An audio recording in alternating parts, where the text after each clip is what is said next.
Ukraina tidak hanya berperang melawan Rusia di garis depan, menahan serangan dan meluncurkan serangan balasan untuk mendorong musuh-musuhnya mundur. Para pria dan wanita pemberani Ukraina juga menargetkan Rusia dari dalam, melawan pendudukan di wilayah-wilayah yang diklaim Rusia telah sepenuhnya mereka kuasai. Bahkan dengan ancaman penjara, penyiksaan, atau bahkan eksekusi yang selalu mengintai, jiwa-jiwa heroik ini tetap mempertaruhkan nyawa mereka. Mengirim pesan tegas ke Kremlin bahwa mereka tak akan menyerah. Salah satu pemimpin gerakan perlawanan luar biasa ini, seorang komandan pasukan operasi khusus, anonim, baru-baru ini duduk bersama Kiev Independent untuk wawancara mendalam. Menyoroti operasi luar biasa dari perlawanan dan ketangguhan luar biasa dari semua yang terlibat. Ketika ditanya tentang asal-usul gerakan perlawanan, sang komandan mengakui bahwa gerakan ini sudah ada sebelum invasi besar-besaran Rusia. Pertama, dimulai pada tahun 2016, beberapa tahun setelah aneksasi Crimea. Ide dibaliknya sederhana. Libatkan penduduk sipil sedalam mungkin dalam perjuangan melawan Rusia. Memberikan kesempatan kepada pria dan wanita biasa yang tidak terdaftar di angkatan bersenjata untuk membela negara mereka dan melawan para penindas mereka. Seperti yang dicatat oleh sang komandan, meskipun metode mereka mungkin berbeda, tujuan gerakan perlawanan dan tentara Ukraina pada dasarnya sejalan. Pada dasarnya, tujuan kami sama dengan semua angkatan bersenjata Ukraina lainnya dan rakyat Ukraina secara keseluruhan. Untuk mengusir tentara Rusia dan otoritas pendudukan mereka dari wilayah kami, sehingga memulihkan integritas teritorial kami dan mempertahankan kedaulatan kami. Tujuannya universal dan sama untuk semua, namun cara mencapainya berbeda-beda. Sejarah dipenuhi dengan contoh-contoh inspiratif dari gerakan perlawanan seperti ini, yang sudah ada sejak ratusan bahkan ribuan tahun yang lalu. Banyak upaya perlawanan yang terkenal terbentuk selama Perang Dunia Kedua misalnya. Seperti perlawanan Prancis yang terkenal, yang terdiri dari berbagai kelompok pria dan wanita pemberani dari berbagai latar belakang yang menolak tunduk kepada penjajah Nazi mereka. Perlawanan Prancis melawan pasukan Jerman dan rezim kolaborator Vichy pada masa itu melakukan segala hal, mulai dari menerbitkan surat kabar bawah tanah hingga melakukan serangan perang gerilya dan memfasilitasi kemajuan sekutu melintasi wilayah Prancis. Setelah pendaratan di Normandia, tidak diragukan lagi terinspirasi dari gerakan bersejarah seperti ini, perlawanan pasukan operasi khusus Ukraina juga menggunakan berbagai metode untuk mencapai tujuannya. Komandan menyebutkan metode klasik, baik kekerasan maupun non-kekerasan. Ia melanjutkan penjelasannya. Pasukan operasi khusus melatih warga sipil dalam penggunaan senjata ringan dan alat peledak rakitan khusus yang mereka gunakan untuk menghancurkan musuh di wilayah yang diduduki Rusia. Ia juga menjelaskan bagaimana beberapa anggota perlawanan mencari senjata yang masih berfungsi yang mungkin telah ditinggalkan di medan perang untuk mempersenjatai diri mereka dengan menggunakan taktik gerilya dan senjata berperedam untuk melumpuhkan patroli Rusia yang lengah jika dan ketika kesempatan itu muncul. Yang lain bertugas membuat alat peledak rakitan, improvised explosive device dengan menggunakan segala perlengkapan yang bisa mereka dapatkan di wilayah pendudukan, atau menerima kiriman improvised explosive device lain yang telah disiapkan di tempat lain di Ukraina dan diselundupkan ke wilayah pendudukan. Anggota perlawanan harus diam-diam menempatkan alat mematikan ini di lokasi strategis demi kerusakan maksimal pada musuh, seperti menara radio, stasiun komunikasi, atau di samping tank dan kendaraan infanteri lapis baja yang diparkir.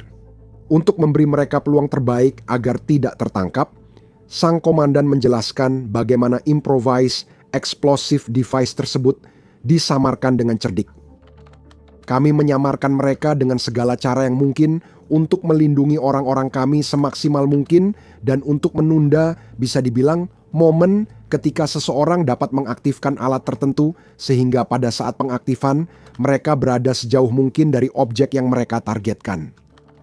Melalui taktik seperti ini, Ukraina tidak hanya dapat memiliki kombatan bersenjata di garis depan, tetapi juga jauh di belakang mereka, siap melakukan serangan tersembunyi atau mendadak secara gerilya terhadap penindas Rusia mereka. Akibatnya, bahkan ketika Presiden Rusia Vladimir Putin mungkin membanggakan diri atas kendali penuh di beberapa kota dan wilayah tertentu, perlawanan membantah klaimnya secara aktif mengingatkan para penindas bahwa mereka tidak aman, mereka tidak diinginkan, bahwa kehadiran dan agresi mereka sama sekali tidak akan ditoleransi atau dipatuhi. Mereka harus selalu tidur dengan satu mata terbuka karena pejuang Ukraina siap menyerang saat tak diduga.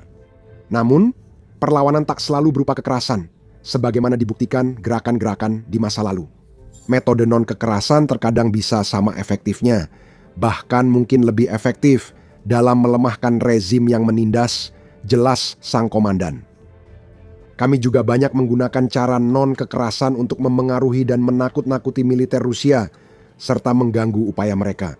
Dan juga untuk mendorong warga kami yang masih berada di bawah pendudukan agar melawan musuh atau menakut-nakuti mereka yang bekerja sama dengan Rusia. Dalam wawancara, dia juga memberikan beberapa contoh ilustratif dari gagasan ini yang sedang dijalankan. Dia menyebutkan guru, misalnya, yang memiliki kekuatan untuk memengaruhi pikiran generasi mendatang, memberikan apa yang disebut komandan sebagai pendidikan yang tepat kepada para siswa muda yang di masa depan akan tinggal di sana dan memahami bahwa mereka perlu menunggu selama masa pendudukan berlangsung dan tidak terpengaruh oleh manipulasi Rusia. Dengan kata lain, bagian dari perlawanan adalah memastikan bahwa tingkat ketahanan dan keberanian yang sama yang telah mendefinisikan rakyat Ukraina sejak perang dimulai terus hidup dalam diri anak-anak mereka.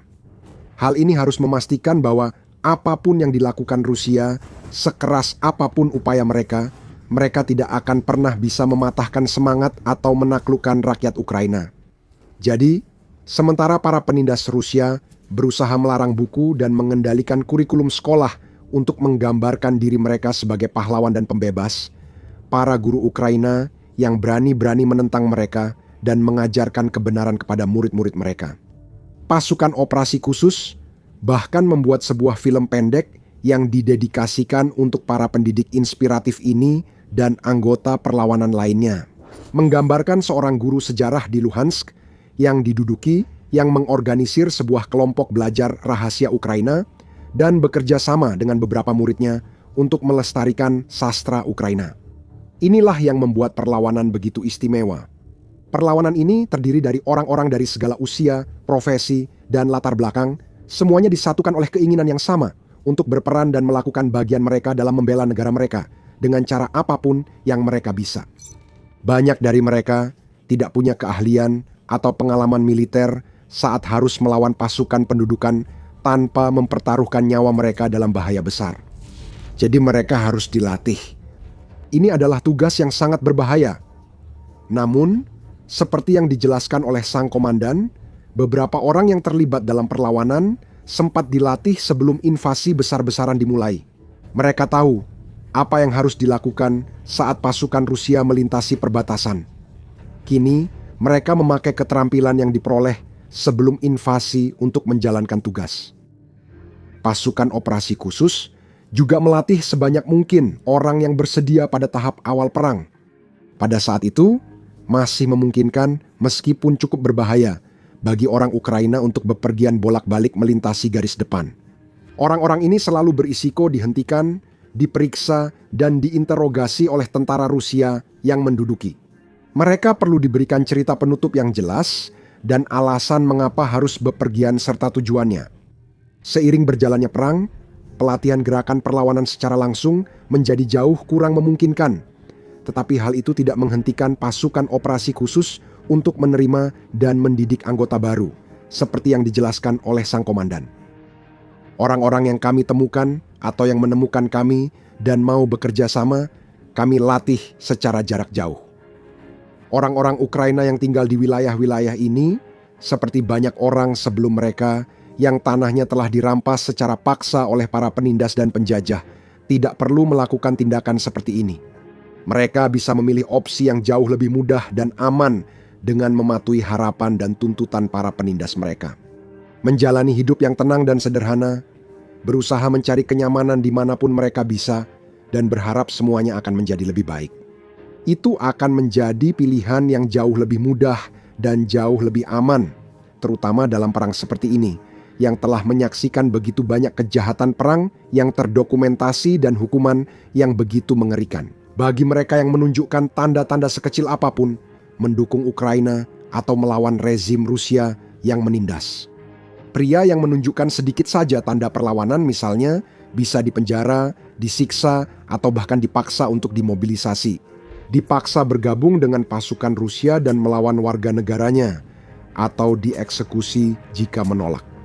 Sementara itu, perempuan sering menjadi korban kekerasan seksual yang mengerikan di tangan tentara Rusia.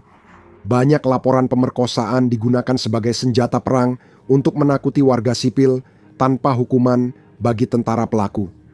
Bahkan anak-anak Ukraina tak bersalah pun tidak aman di bawah kekuasaan Rusia. Pemerintah Ukraina melaporkan bahwa lebih dari 19.500 anak telah dideportasi secara paksa ke Rusia, diambil dari satu-satunya rumah dan keluarga yang pernah mereka kenal sebelumnya, dicuci otaknya dengan propaganda pro-Rusia, dan diadopsikan ke keluarga Rusia. Sementara itu, para orang tua telah diancam akan kehilangan anak-anak mereka dan ditempatkan di panti asuhan, kecuali mereka secara sukarela ikut serta dalam kamp pelatihan militer Rusia. Ini hanya sebagian dari nasib buruk yang menanti banyak warga Ukraina di wilayah pendudukan. Dan hukuman biasanya paling berat bagi mereka yang menunjukkan tanda-tanda perlawanan atau pemberontakan. Namun di tengah segala kesulitan itu, begitu banyak orang telah dan terus bangkit melawan para penindas mereka, mempertaruhkan segalanya demi perlawanan. Saat ditanya alasan kejadian ini, apa motivasi dan kekuatan yang mendorong mereka bertindak demikian? Komandan itu menjelaskan bahwa meskipun mereka berbeda usia, latar belakang, dan profesi, banyak dari orang-orang ini memiliki perasaan yang sama. Motivasi utama orang-orang adalah menolak kehadiran Rusia di wilayah kami. Semua yang sadar tahu tujuan mereka ke sini dan melihat tindakan mereka. Dia menambahkan bahwa anggota gerakan perlawanan yang berusia lanjut atau paruh baya masih ingat masa Uni Soviet. Dan tentu saja tidak ada yang ingin Uni Soviet 2.0 terulang kembali. Sementara itu, individu yang lebih muda tumbuh dengan hidup bebas, membuat keputusan sendiri tentang bagaimana hidup, di mana tinggal tanpa arahan dari Kremlin atau dari Putin. Tentu saja mereka tidak menginginkan semua itu dan mereka paham bahwa untuk memiliki kebebasan ini, kebebasan itu harus dipertahankan. Jadi meskipun alasan mereka mungkin berbeda-beda, semua orang ini bersatu, semuanya bekerja menuju tujuan yang sama. Semua bersatu dalam kebencian terhadap penjajah Rusia dan keinginan kuat agar mereka kembali ke negaranya. Komandan mencatat beberapa anggota perlawanan bergabung karena alasan emosional pribadi setelah melihat kerabat atau orang tercinta yang tidak bersalah ditangkap atau dibunuh. Atau rumah dan usaha mereka dihancurkan oleh bom dan tank Rusia tanpa alasan yang masuk akal. Bagi mereka, ini bukan hanya soal mengusir Rusia, tapi juga soal membalas dendam apapun alasan mereka. Orang-orang ini semua adalah bagian penting dari sebuah mesin yang lebih besar, dan mesin itu terus tumbuh semakin besar dan kuat setiap saat. Hampir semua orang boleh bergabung, namun komandan mencatat ada beberapa pengecualian. Kami tidak bekerja dengan anak di bawah umur, kami juga tidak bekerja dengan orang yang sedang sakit. Pasukan operasi khusus juga melakukan wawancara dengan calon perekrut untuk menilai kesediaan dan motivasi mereka, dan mungkin akan menghindari merekrut orang-orang yang mereka curigai. Namun selain itu, gerakan ini terdiri dari banyak orang dengan berbagai macam keterampilan dan bakat yang semuanya digunakan untuk kebaikan bersama. Ciri khas dari gerakan perlawanan kami adalah setiap orang, tanpa memandang profesi, bisa dikatakan terlibat dalam gerakan perlawanan. Dan dengan satu atau lain cara, mereka dapat berkontribusi dalam melaksanakan tugas atau melaksanakannya secara langsung. Sebagian besar dari orang-orang ini adalah orang Ukraina, lahir dan besar di sana. Mereka adalah orang-orang yang telah tinggal di tempat-tempat seperti Donetsk, dan Luhansk selama bertahun-tahun, jika tidak seumur hidup mereka. Meskipun mereka bisa saja melarikan diri ketika orang Rusia pertama kali datang, mereka memilih untuk tetap tinggal. Terdapat beberapa alasan untuk hal ini, menurut penjelasan komandan. Beberapa orang ini memiliki ikatan kuat dengan daerahnya, seperti usaha, rumah, atau tanah yang enggan mereka tinggalkan. Sebagian memiliki kerabat lansia yang terlalu sakit untuk pergi, sehingga mereka memilih tetap tinggal dan merawatnya. Beberapa orang gagal pergi tepat waktu atau tidak memahami besarnya invasi, mengira semuanya akan segera berakhir. Lalu ada juga mereka yang dengan sukarela memilih untuk tetap tinggal di tempat mereka berada, menjadi bagian dari perlawanan dan melindungi tanah mereka. Mereka diam-diam mengevakuasi keluarga mereka ke wilayah yang dikuasai Ukraina seiring waktu, atau bahkan ke wilayah Federasi Rusia. Sementara mereka sendiri tetap tinggal dan terus menjalankan tugas. Namun, tidak semua anggota perlawanan berasal dari Ukraina. Saat ditanya tentang keterlibatan orang asing, sang komandan memberikan jawaban yang mengejutkan. Dia menjelaskan bahwa pasukan operasi khusus mengorganisir perlawanan di seluruh wilayah negara Ukraina, termasuk wilayah yang dikuasai Ukraina dan wilayah yang diduduki. Ini meliputi penelitian, pemeriksaan latar belakang, pelatihan, dan persiapan bagi calon peserta perjuangan. Beberapa dari mereka berasal dari berbagai negara di dunia. Beberapa, menurut sang komandan, bahkan awalnya datang ke Ukraina sebagai musuh.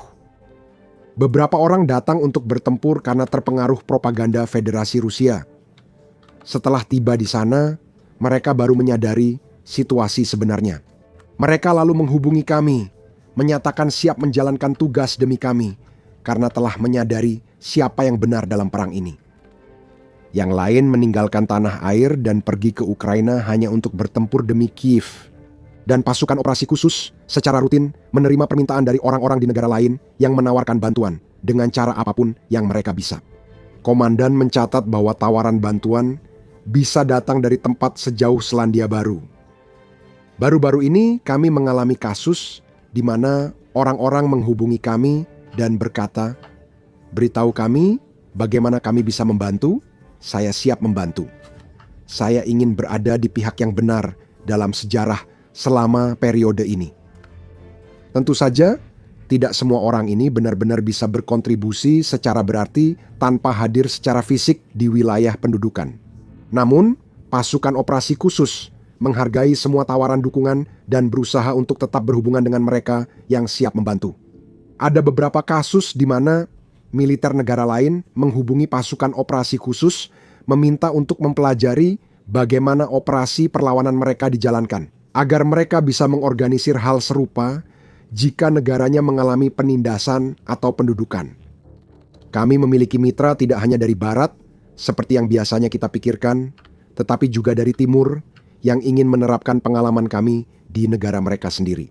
Agar ke depan, mereka mempertimbangkan saat negara besar bersumber daya besar menyerang negara dengan sumber daya lebih kecil. Komandan itu menambahkan bahwa perlawanan telah berbagi informasi dengan negara-negara yang relevan, termasuk di dekat Federasi Rusia. Menambahkan bahwa pasukan operasi khusus terbuka untuk berbagi pengalaman kami sebanyak mungkin. Dan menyebutkan contoh seperti Lituania, Estonia, dan Finlandia, di mana gerakan perlawanan terhadap pendudukan Rusia bisa menjadi semakin penting di tahun-tahun mendatang. Pengungkapan paling mengejutkan dari wawancara komandan itu adalah bahwa orang Rusia juga bergabung dengan perlawanan Ukraina. Orang Rusia banyak menghubungi kami lewat saluran kami dan sudah termotivasi. Kami melihatnya sekarang. Kebanyakan adalah kebencian pada Putin, rezimnya, serta cara orang mengejar masa depan dan menyadari mereka tak melihatnya di Federasi Rusia. Mereka menyadari Rusia kini terisolasi dan terkunci sebagai negara. Orang-orang sadar jika ini tak dihentikan, mereka bisa bernasib seperti Korea Utara, hanya dengan wilayah lebih luas. Dia menjelaskan bahwa perlawanan bekerja sama dengan Rusia di berbagai tingkat, baik di luar negeri maupun di wilayah yang diduduki. Bahkan sampai memberikan layanan konsultasi kepada orang Rusia yang ingin memulai gerakan perlawanan mereka sendiri di wilayah lain. Ini menunjukkan bahwa Bukan hanya di Ukraina, Eropa, dan Amerika Utara saja orang-orang berbalik melawan Putin, tetapi bahkan di negaranya sendiri. Rakyat Rusia yang banyak diantaranya dulu mendukung atau diam-diam mentolerir rezim Kremlin, mulai merasa muak dan lelah dengan perang yang tidak berarti ini dan ambisi kekuasaan Moskow yang kejam. Banyak yang menginginkan perdamaian dan kini lebih siap bertindak untuk mencapainya. Semakin lama perang ini berlangsung, semakin banyak orang yang kemungkinan akan merasakan hal yang sama dan semakin kuat pula perlawanan ini akan menjadi. Tentu saja, tantangan masih ada. Sang komandan juga mengakui tugas semakin sulit di beberapa wilayah karena jumlah orang di lokasi-lokasi tersebut semakin berkurang. Namun gerakan ini tidak berhenti dan tidak akan berhenti sampai tujuannya tercapai. Kami akan berjuang sampai wilayah kami dibebaskan, baik dengan dukungan maupun tanpa dukungan dari mitra kami. Pengakuan mereka atas wilayah ini sebagai Rusia bukan keputusan mereka. Itu sepenuhnya tergantung pada warga Ukraina yang tetap tinggal di wilayah yang dikuasai Ukraina dan warga negara yang tetap tinggal di wilayah pendudukan. Saat menutup wawancara, reporter bertanya kepada komandan apa pesannya untuk Vladimir Putin jika diberi kesempatan. Komandan menjawab singkat dan jelas. Saya akan bilang kepadanya untuk meninggalkan kami sendiri. Jika perlawanan terus berjuang dan angkatan bersenjata Ukraina terus meraih kemenangan besar seperti yang mereka capai belakangan ini, maka mungkin suatu hari nanti Putin akhirnya akan mendengar pesan itu sekarang. Anda bisa mempelajari kemenangan terbaru Ukraina di video ini yang membahas bagaimana angkatan bersenjatanya meraih hal yang tampaknya mustahil di Donbas. Sebagai alternatif, tonton video ini untuk melihat bagaimana pertahanan garis depan Rusia yang dulunya kuat mulai runtuh. Dan terakhir, pastikan untuk berlangganan saluran kami untuk mendapatkan berita militer terbaru, laporan, dan analisis dari perang Rusia-Ukraina, serta konflik penting lainnya di seluruh dunia.